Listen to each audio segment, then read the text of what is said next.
Parliament ఎన్నికల ప్రచారంలో car party speed పెంచుతోంది. ఇప్పటికే కరీంనగర్ కథన పేరుతో బీఆర్ఎస్ ఫుల్ జోష్లో ఉండగా కాసేపట్లో చేవెళ్ల నుంచి ఎన్నికల శంఖారావం పూరించనుంది గులాబీ పార్టీ.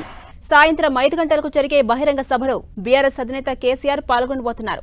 ఉమ్మడి రంగారెడ్డి జిల్లాలో తొలి ఎన్నికల ప్రచార బహిరంగ సభ కావడంతో పార్టీ శ్రేణులు ఈ సభను ప్రతిష్టాత్మకంగా తీసుకున్నాయి. సభను సూపర్ సక్సెస్ చేసేందుకు భారీగా జనాన్ని సమీకరిస్తున్నారు.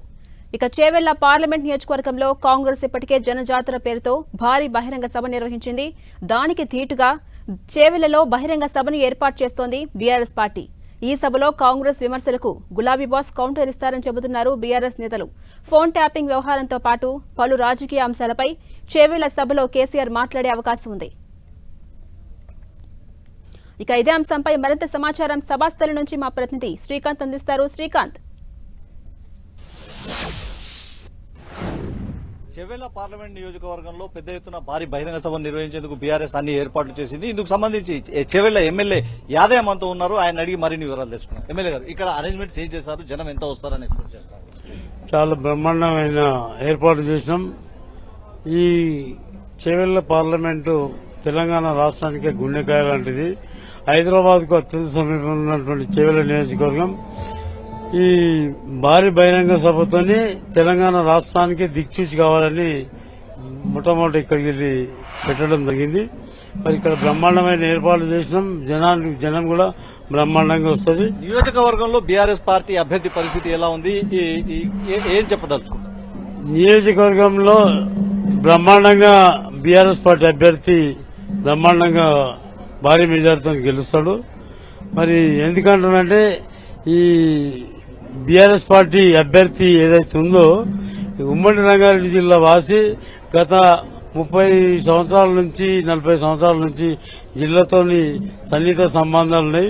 ఒక జిల్లా పరిషత్ చైర్మన్ గా, ఎమ్మెల్సీగా అనేక సంక్షేమ కార్యక్రమాలు, అనేక అభివృద్ది కార్యక్రమాలు పెట్టి ఈ రాష్ట్రాన్ని, ఈ జిల్లాను ముందుకు తీసుకొచ్చిన ఘనత మా క్యాండిడేట్ కు ఉంది.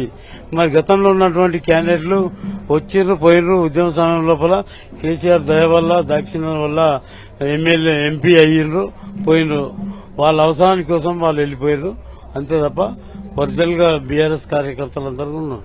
ఈ ఎన్నికల్లో బీఆర్ఎస్ పార్టీ ఖచ్చితంగా విజయం సాధిస్తుందని ఎమ్మెల్యే యాదయ్య ధీమా వ్యక్తం చేస్తున్నారు. అయితే ఇక్కడ భారీ ఎత్తున జన సమీకరణ చేసి సభను విజయవంతం చేసేందుకు అనుగుణంగా అన్ని ఏర్పాట్లలో నేతలున్నారని చెప్పుకోవచ్చు. సాయంత్రం 6 గంటల ప్రాంతంలో పార్టీ అధినేత కేసీఆర్ ఈ సమావేశానికి వచ్చే అవకాశం ఉంటుంది. ప్రధానంగా కేసీఆర్ ఈ సమావేశంలో తాజా రాజకీయ పరిణామాలపై స్పందించే అవకాశం ఉంటుంది. గత కొన్ని రోజులుగా రాష్ట్ర రాజకీయాలను షేక్ చేస్తున్న ఫోన్ ట్యాపింగ్ అంశంపై కేసీఆర్ ఈ సభ ద్వారా స్పందించే అవకాశం కూడా కనిపిస్తుంది. కొద్ది రోజుల క్రితం కరీంనగర్ జిల్లాలో జరిపిన కేసీఆర్ పర్యటనలో ఫోన్ ట్యాపింగ్ అంశంపై తానే పూర్తి వివరాలు వెల్లడిస్తారని ప్రకటించారు. ఇప్పుడు ఈ సభ ద్వారా ఫోన్ ట్యాపింగ్ కు సంబంధించి ఏమైనా ప్రకటన చేస్తారా లేదా అన్నది ఒక ఆసక్తి రేపుతున్న అంశంగా మనం చెప్పుకోవచ్చు. అయితే చేవెళ్ల నియోజకవర్గంలో 3 పార్లమెంట్ అభ్యర్థులు, అంటే కాంగ్రెస్, బీజేపీ పార్టీల నుంచి పోటీ చేస్తున్న అభ్యర్థులు కూడా గతంలో బీఆర్ఎస్ పార్టీ నుంచి ఎంపీ ఇల్లుగా విజయం సాధించిన నేతలే ఉన్నారు. ప్రస్తుతం బీఆర్ఎస్ ఆ ఇద్దరు నేతలు ఇతర పార్టీల్లోకి వెళ్లడంతో, జాతీయ పార్టీల నుంచి పోటీ చేస్తుండటంతో బీఆర్ఎస్ మరో కొత్త అభ్యర్థిని రాజకీయాల్లో సీనియర్ నేతగా ఉమ్మడి రంగారెడ్డి జిల్లాలో గుర్తింపు ఉన్న కాసాని జ్ఞానేశ్వర్ ను రంగంలోకి దించింది. కాసాని జ్ఞానేశ్వర్ ఈ నియోజకవర్గంలో, అంటే గతంలో కూడా ఒకసారి ఎంపీగా పోటీ చేయడం జరిగింది. ఈ నియోజకవర్గ, అంటే చేవెళ్ల పార్లమెంటు నియోజకవర్గ పరిధిలోని Parigi MLA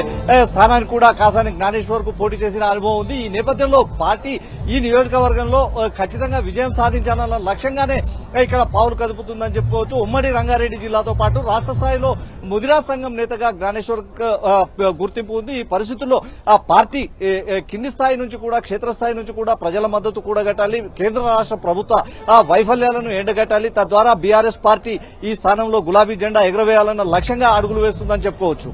right, thank you Srikanth.